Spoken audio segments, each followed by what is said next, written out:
go out on bikes and dogs, and you could just only get, in this country, only get what you see. Like, you might only get 20 or 30 goats, whereas when you can aerial spot them from the helicopter and find exactly where they all are, it makes it so much easier, and you can get a lot more, so it's a lot more efficient. Like, we just flew for an hour, so that basically cost $400 an hour, and we've got like 200 goats, whereas if we just went out with the bikes, it might take half a day, and you still might only get 20 or 30, so it's just so much more efficient. These goats now, which we just bought, they've come out into this big laneway setup, and they come back out this laneway setup, so that's 10 kilometres long, but fenced into 4 sections.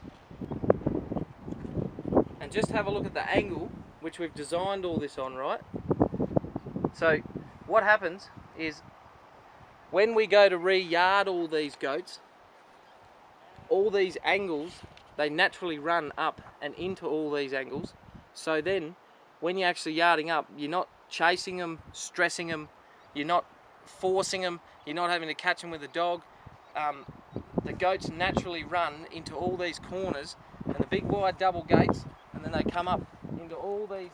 laneway setup, and then they go all the way around the bugle setup and straight into the yards, and they're in the yards before they know it. We can just walk up, shut the gate, and then we can leave the goats there to load onto a truck the next day.